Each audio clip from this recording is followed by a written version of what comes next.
ladies and gentlemen, boys and girls, what's going on? It's your boy, Dwayne, the Prince of Botch. Welcome to yet another episode of Life's a Botch podcast.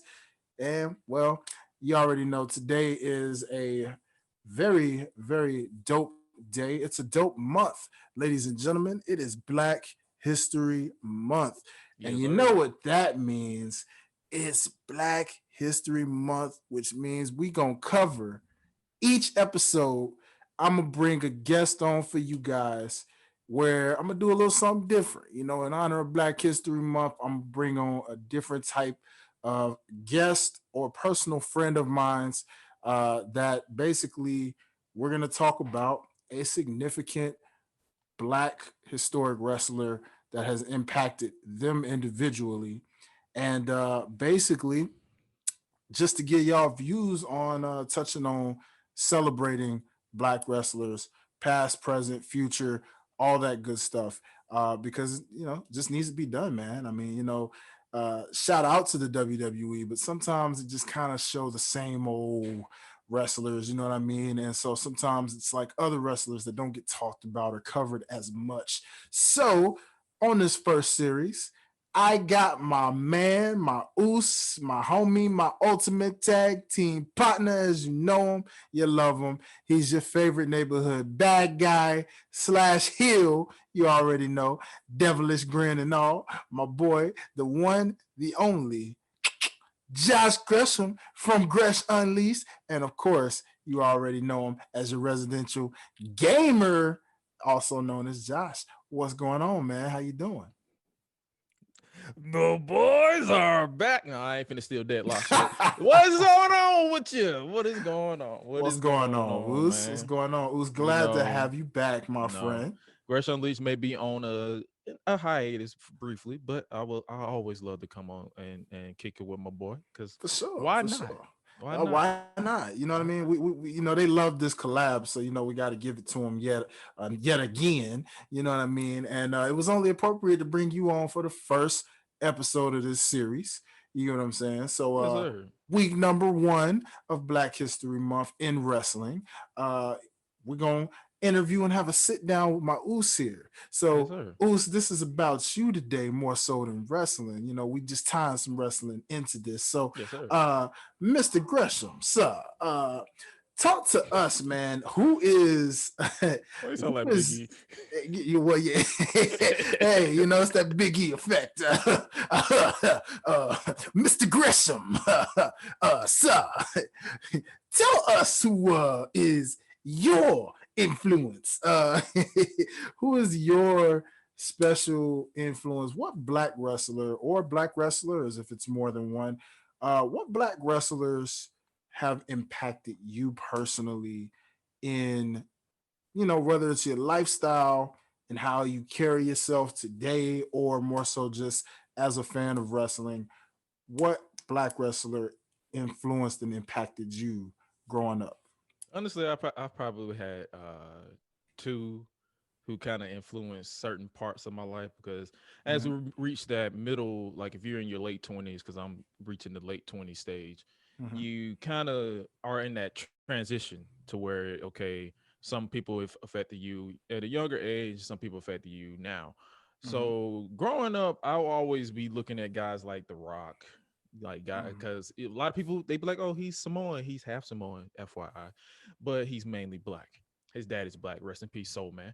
Mm-hmm. Uh, you kind of look at him because you kind of like that's probably like a cliche used like, oh, people like, oh, I eat The Rock, but you look at him when he was in wrestling and look at him now, like Mm. as a wrestling fan, he gave you that confidence, that oozing. Because my favorite variation of The Rock was Hollywood Rock, because he didn't care what he said, he was just all over the place, he was hilarious, and I loved Absolutely. that version of The Rock more so than the other version. Mm-hmm. um and then when you look at how he is now as he's basically a content creator, but on a global scale. He's an actor, but he's also a content creator. Like he has, I believe, was it 7 Buck Production Studios or something like that.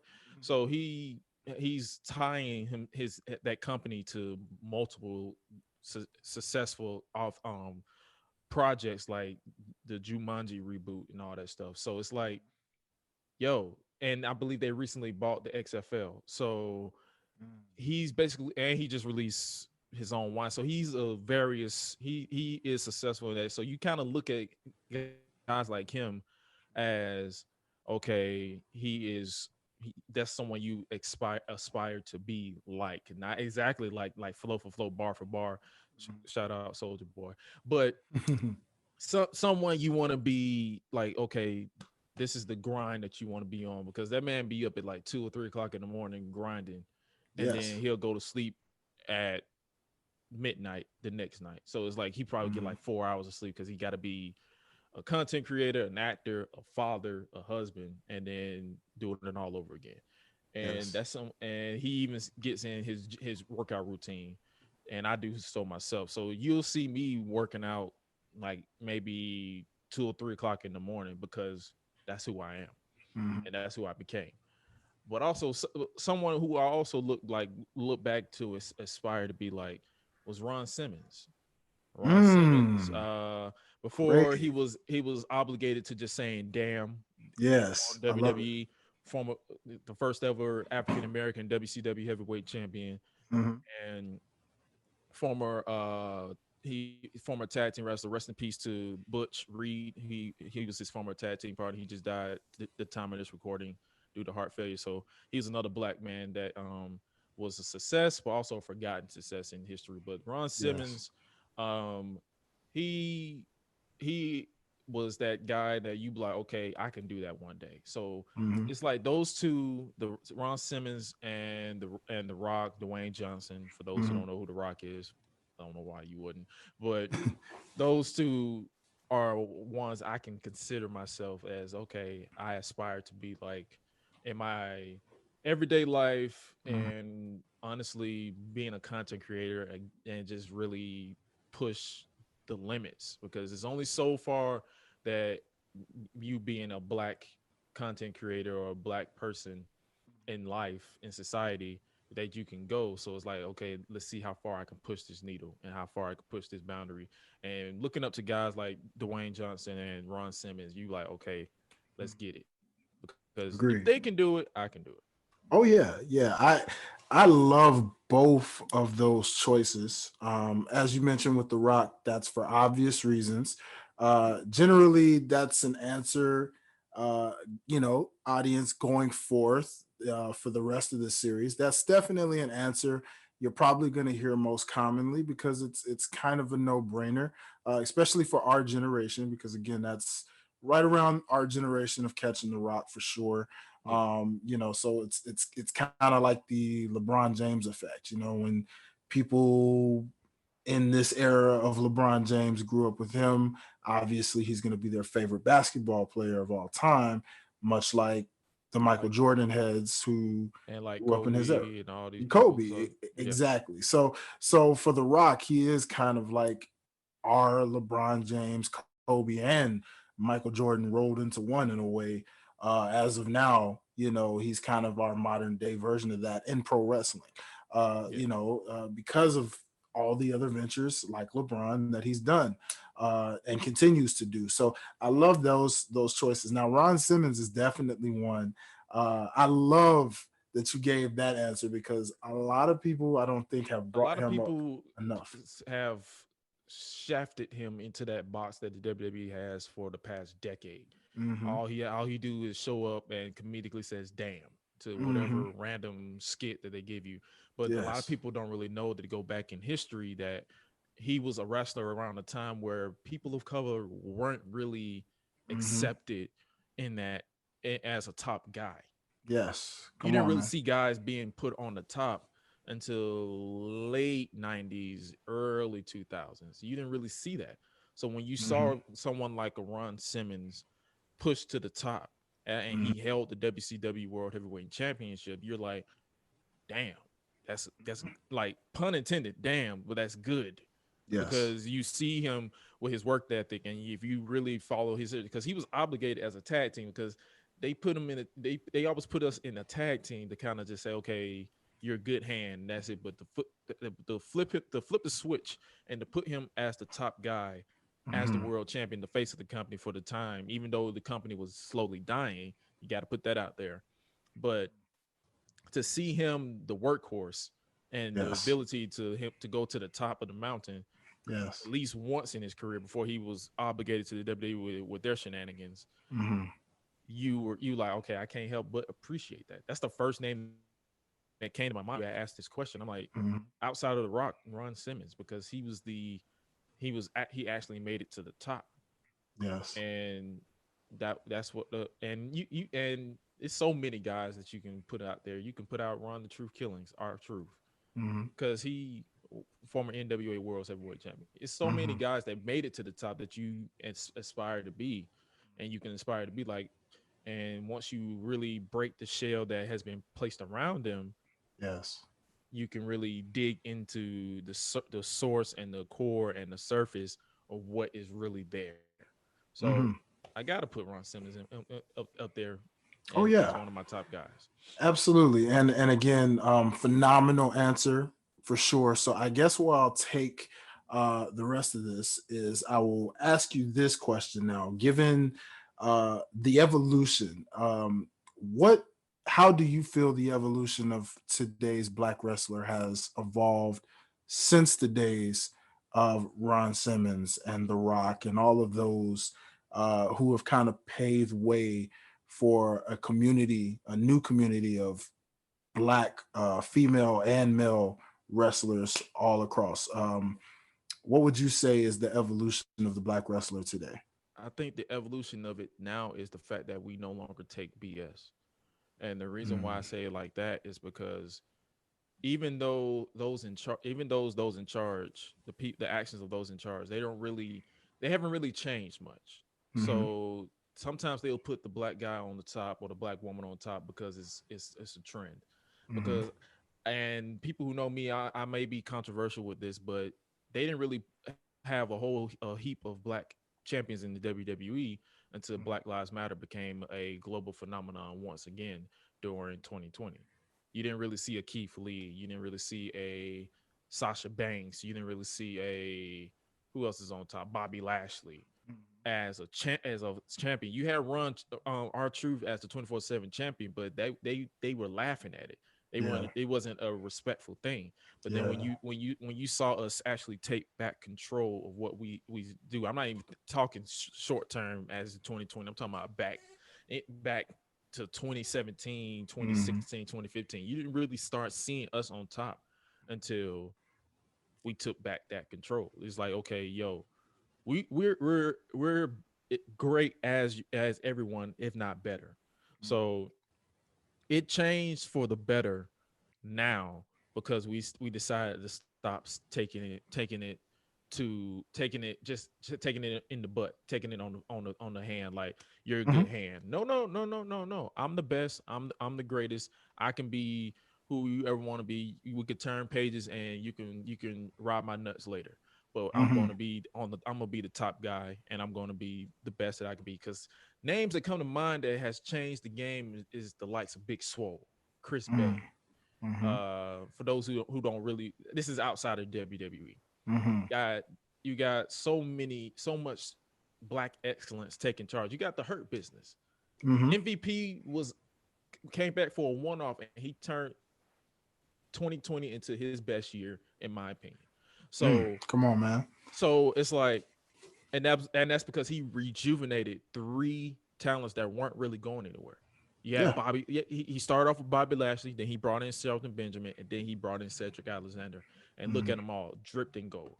mm-hmm, So it's or silver and red if you're talking about the Raw titles.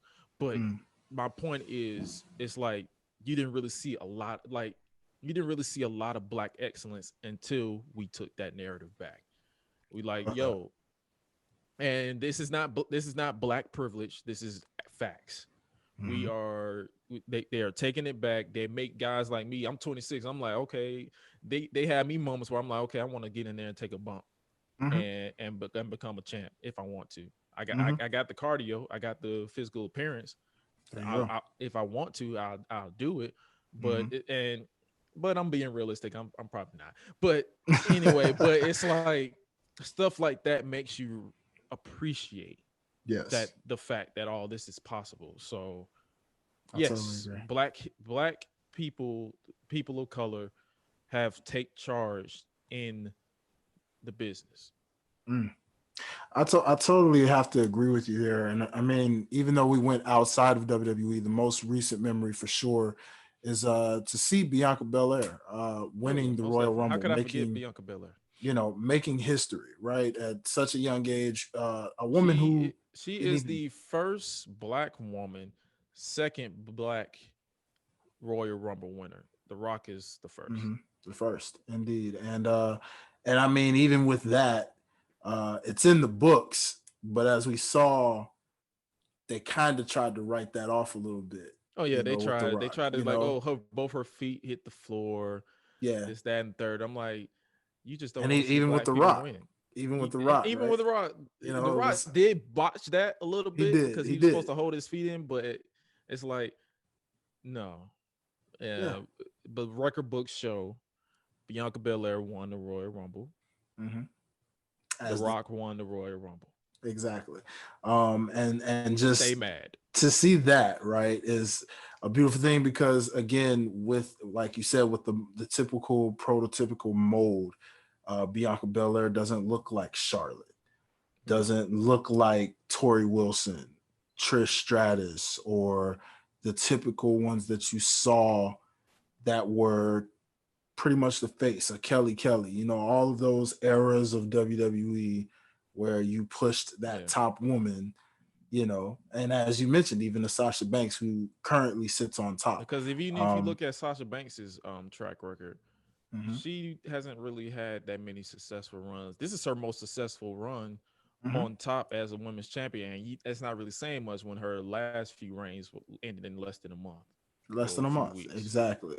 So it's And kind of like you be like, oh, business as usual. And they'll put it mhm, right back on a Charlotte or put it back on a, not even discrediting Becky because I'm a fan of Becky, putting it back mhm, on a Becky. They never really put the focal point on Sasha mhm, until she controlled her own narrative. Because if you look back, mhm. Sasha left She did. after WrestleMania. I believe that was 2019. She left Mhm, and she came back. She said, "I'm tired of this. mhm, I am tired of this." She left. She took her ball. She went home. She took a vacation. She re I guess rebuilt the passion in her stomach for the business because I believe she was if I'm being honest with you, if I were her, I probably would have left the way they treated her. yeah. Because so it's like, okay, she took the ball and her confidence has grown. Now she's in the Mandalorian, and now Mhm, she's doing this and doing that. She's taking back her narrative. She's like, okay, I'm the boss, I'm the standard, I'm the best in the world. And then no one can tell mhm. me different. And that is the mindset we have to be as people of color in the business and content creating. It's like, I'm taking the narrative. This is me. This is who I am. That's why seeing success stories like Sasha, Bianca, who else? Like Bobby Lashley, the Hurt Business. I'm like, I'm taking back control of my narrative.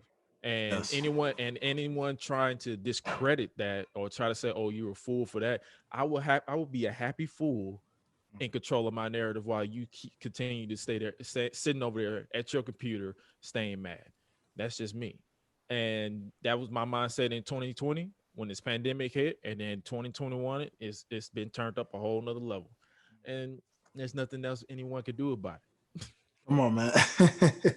And that being said, man, again, this is why I felt the need to do this in a series form, so ladies and gentlemen, as you listen to this, this is going to be a little different than typical episodes because again, this is in tribute to black wrestling talent, male and female, uh, throughout Black History Month. Each week I'm going to bring you an episode with a different guest where I sit down and talk to them about who influenced them growing up, and of course, I may close it out and give you guys my personal influences as well. But I'm making this more so about the guest right now and centering this around Black History Month because it's important to understand that it's more than just a month, but understanding the fact that, especially with Bianca Belair's win, as we just talked about, for that to kick off this month was phenomenal.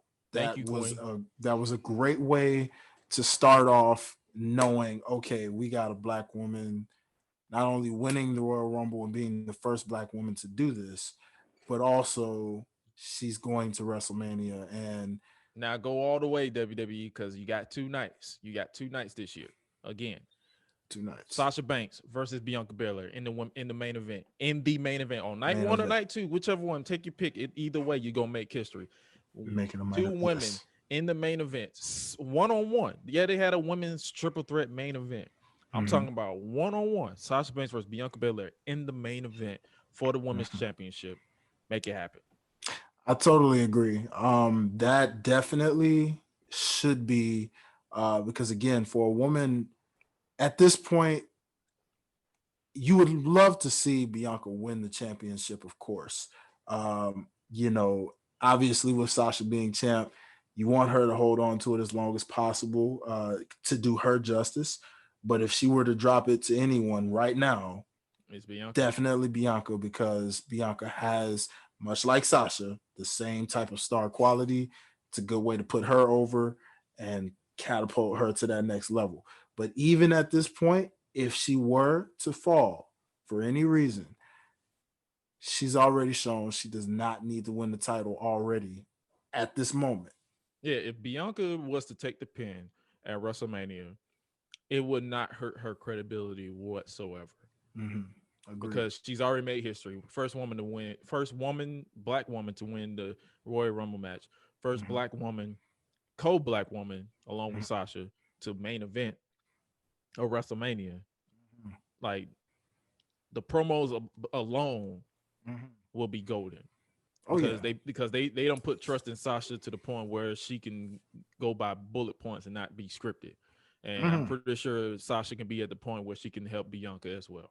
So, Oh yeah, I totally agree, and so that's yo, why it listen, make it happen. We definitely hope to see it.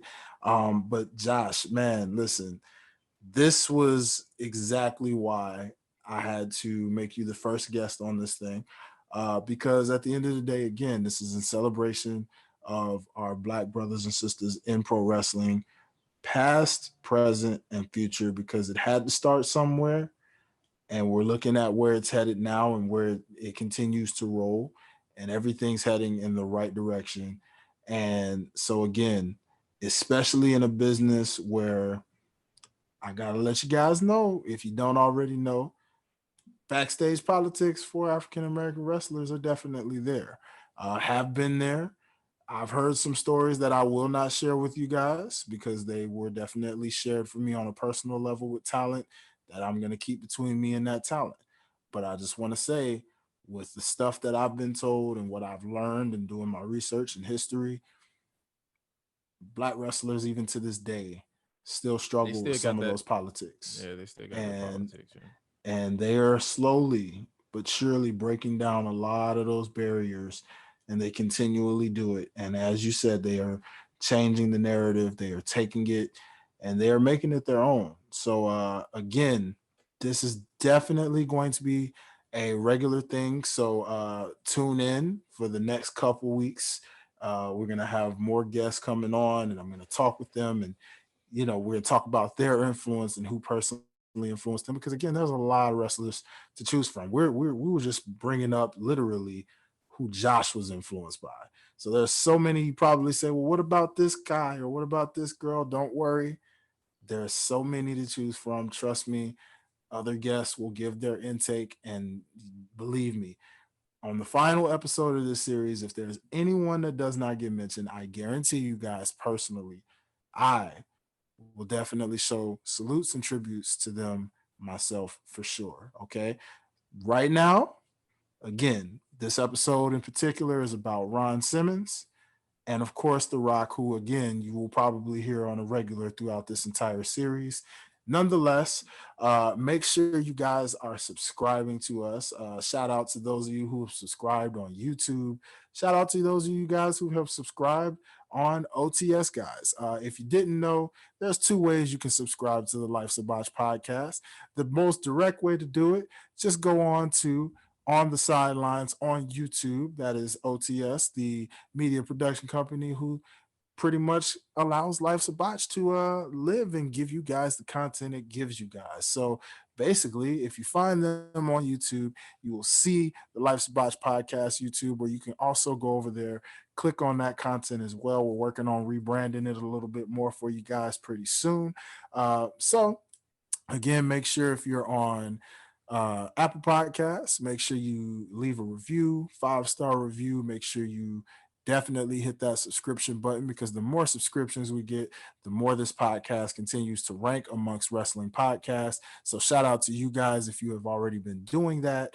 And more importantly, if you're listening on all the other podcasting platforms, Audible, if you're listening on Spotify, Title, and all of these places that have podcasts. Thank you for listening. Thank you for tuning in. This is a shorter than usual episode because this is just a mini series.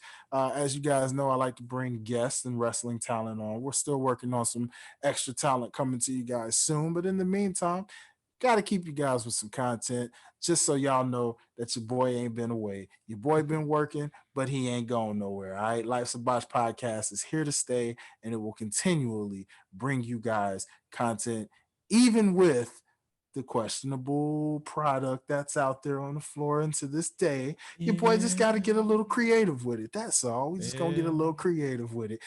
Josh can agree. But nonetheless, I would like to thank you guys so much for listening to this very, very special episode. And believe you me, you want to make sure you tune in for next week's episode because it's going to be just as deep. So, in the meantime, Josh, please tell the people really quickly where they can find you, sir. If you ever heard me on a podcast before, and I don't know where you've been, you got to listen to this man. I'm trying to tell you that right now, right here, right now. But if you ever want to reach out to me, all you have to do is log on to joshuagresham.org. That website is currently under transition because I am currently in the process of launching a second website to completely focus on the podcast itself. Mhm.